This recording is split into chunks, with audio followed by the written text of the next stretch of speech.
Hi friends, welcome to my channel. ఈరోజు నేను Sankranti special అరిసెలు చేస్తున్నాను. దానికి నేను 2 కిలోలు బియ్యం నానబెట్టుకున్నాను. 48 గంటలు నానాలి ఈ బియ్యము, 2 నైట్లు. అంటే మనకి ఈ బియ్యం ఎంత బాగా నానతాయో అంత బాగా వస్తాయి అరిసెలు. అందుకని ఇప్పుడు నీట్గా కడుక్కోవాలి. బియ్యాన్ని మనము 6 గంటలకు ఒకసారి కడుక్కోవాలి, లేకపోతే స్మెల్ వచ్చేస్తాయి. 6 గంటలకు ఒకసారి కడుగుతూ ఉండాలి. ఇప్పుడు నీట్గా కడుక్కున్న తర్వాత ఇలాగ చిల్లులున్న గిన్నెలో బియ్యము వాడేసుకోవాలి, నీళ్ళు లేకుండా.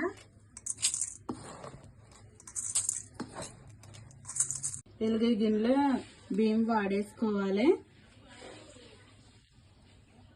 బియ్యం అయితే వాడిపోయి ఇలాగా మరీ తడిగా ఉండకూడదు, ఇలాగ వాడాలి నీళ్ళన్నీ. ఇప్పుడు మనం పిండి మిల్లుకి తీసుకెళ్ళి పిండి పట్టించుకోవాలి. పిండి అయితే ఆడిచ్చేసాము, తడి పిండి ఇలా ఉంటుంది. ఇప్పుడు మనం పిండిని జల్లించుకుందాం. పిండి జల్లించుకుందాం. పిండిలో ఏమన్నా నూక ఏమన్నా ఉంటే వచ్చేస్తుంది ఫ్రెండ్స్. ఇలా జల్లించుకోవాలి. పిండిలో అయితే రవ్వ వెలుగొచ్చింది ఫ్రెండ్స్. మనం జల్లించుకుంటే అరిసెలు చాలా మెత్తగా వస్తాయి, జల్లించుకోవాలి. మిగతా పిండి కూడా ఇదే విధంగా జల్లించుకోవాలి. జల్లించుకున్నప్పుడల్లా పిండి నెలగా నొక్కు పట్టుకోవాలి, ఆరకుండా. మనకి తడిగా ఉండాలి అరిసెలకి. ఇలా నొక్కు పట్టుకోవాలి జల్లించిన వెంటనే. పిండి అంతా ఇలా జల్లించుకుని మూత పెట్టుకుని పక్కన పెట్టుకుందాము. ఇప్పుడు మనం పాకం పట్టుకుంటాకే బెల్లాన్ని చెక్కుకుందాము. ఇలాగ రౌండ్గా ఉన్న బెల్లం తీసుకోవాలి. ఇదైతే చాలా బాగుంటుంది అరిసెలకి.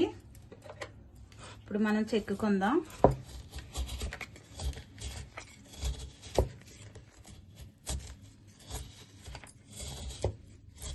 ఇప్పుడు మనం పాకం పట్టుకుందాం అరిసెలకి.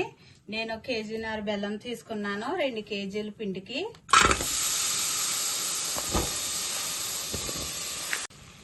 ఈ గ్లాస్తో 1 గ్లాసు వాటర్ వేయాలి.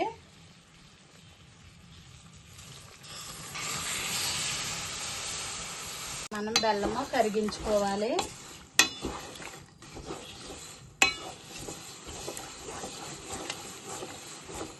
బెల్లం అయితే కరిగింది. ఇప్పుడు మనం దీన్ని ఫిల్టర్ చేసుకుందాము.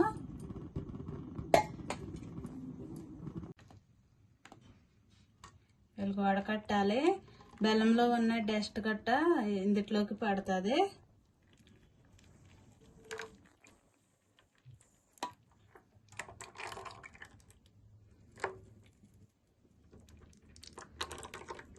ఎంత డస్ట్ వచ్చిందో.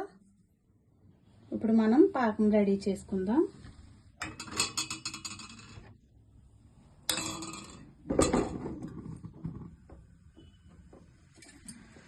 మనం పాకం మీద కలుపుతూనే ఉండాలి.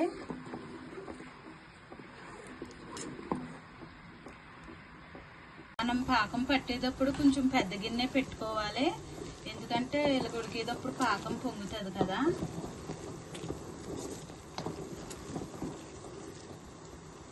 మనం ఇప్పుడు పాకం రెడీ అయిందో లేదో చూసుకుందాము.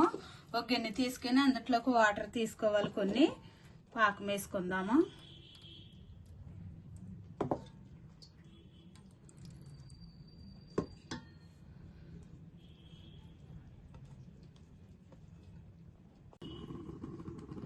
ఇలా రావాలి మనకి చేతికి.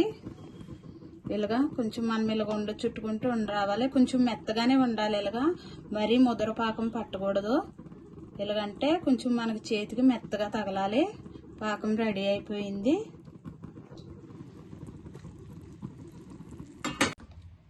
ఈ పాకంలో 2 స్పూన్లు యాలకుల పొడి. యాలకులు మిక్సీలో కట్టాను, కొంచెం పంచదార వేసి, నలగవు కదా. 2 స్పూన్లు వేసుకోవాలి. 1 కప్పు నువ్వులు వేసుకోవాలి. నువ్వులు వేసుకుంటే చాలా టేస్ట్గా ఉంటుంది అరిసెలు. 1 కప్పు నెయ్యి కూడా వేసుకోవాలి. ఇలా కలుపుకోవాలి.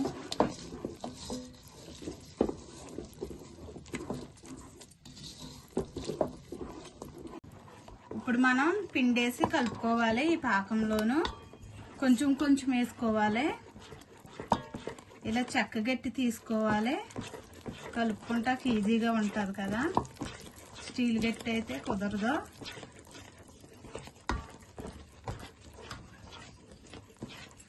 ఇద్దరు ఉండాలి ఈ పిండి కలిపేటప్పుడు. ఒకరు పిండిపోతే ఒకరు కలపాలి, ఉండలు కట్టుకోకుండా.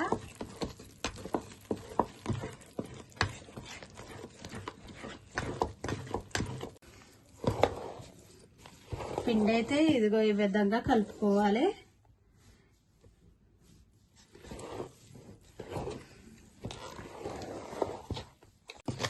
పిండి అంతా ఇలా కలుపుకున్నాక ఈ మాత్రం లూజ్ ఉండాలి మనం వేసుకుంటాకే అరుసు.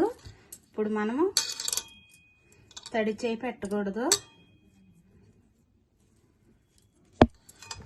ఇలా చుట్టూరు నీట్గా పెట్టుకుని ఇప్పుడు ఆయిల్ వేసుకుందాము.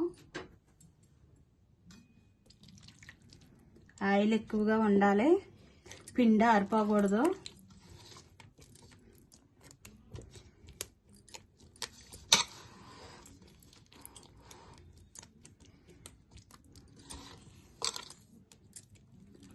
ఇలాగ ఉండాలి అరిసేసుకుంటాకే పిండి.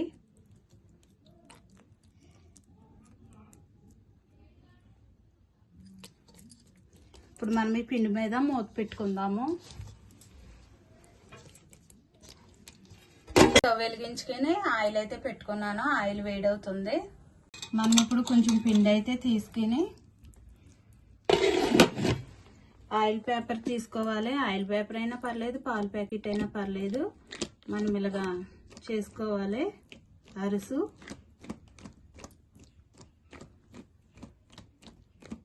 మనకి ఎంత సైజు కావాలంటే అంత సైజు చేసుకోవచ్చు. ఇలా రౌండ్గా చేసుకోవాలి. ఆయిల్ వేడైందో లేదో చూద్దాం. కొంచెం పిండేసి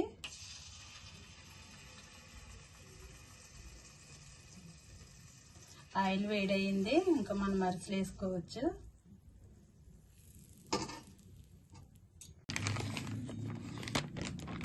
మనం ఇలా తీసుకుని వేసుకోవాలి.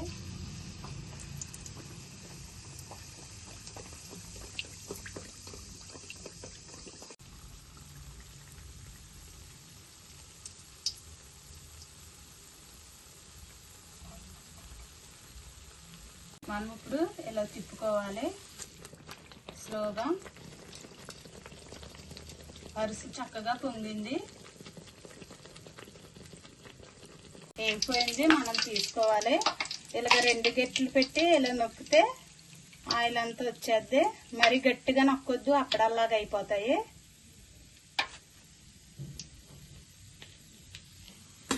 చక్కగా వచ్చింది ఫ్రెండ్స్. మిగతాయి కూడా వేసుకుందాము.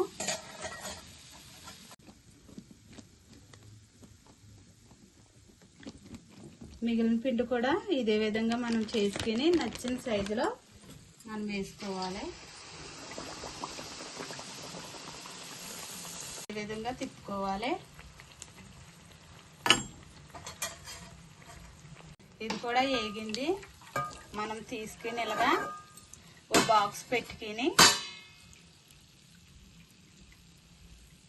మనం ఇలాగ ఒక బాక్స్ పెట్టుకుని అరిసెలు ఇప్పుడు వెరైటీగా చెక్క మీద నూనె పిండుతున్నారు కదా. ఆ చెక్క లేకపోతే మనం ఇలాగా వేరే బాక్స్తో ఇలా ప్రెస్ చేస్తే కొంచెం నూనె వచ్చేద్ది. మరి అప్పడం లాగా చేయకూడదు, ఈ విధంగా చేయాలి. ఇదిగా ఎక్స్ట్రా నూనె వచ్చేసింది. ఇది కూడా మనము ప్లేట్లో వేసుకుందాం. మనం అరిసెలు తీసుకుని ఇలాగా విడివిడిగా వేసుకోవాలి. ఒక పెద్ద ప్లేట్ తీసుకుని ఆరుతాయి. ఒక దాని మీద ఒకటి పెడితే అంటుకుపోతాయి. అరిసెలు అయితే రెడీ అయిపోయినాయి ఫ్రెండ్స్. ఇలాగా వేడిగా ఉన్నప్పుడు కొంచెం క్రిస్పీగా ఉన్న, చల్లారాక చాలా మెత్తగా ఉంటాయి. చాలా బాగా వచ్చినాయి ఫ్రెండ్స్. బియ్యము ఎక్కువసేపు నానబెట్టుకుంటే ఇలాగ అరిసె ఇరక్కోకుండా బాగా వస్తుంది. మీరు కూడా ట్రై చేయండి. నేనైతే చిన్నప్పుడు మా అమ్మమ్మ దగ్గర నేర్చుకున్నాను. ఇప్పుడైతే ఇలా రెడీ చేశాను ఫ్రెండ్స్. చాలా బాగా వచ్చినాయి. మీరు కూడా ట్రై చేయమని చెప్తున్నాను. నచ్చితే లైక్ చేయండి, షేర్ చేయండి, సబ్స్క్రైబ్ చేయండి. Bye friends.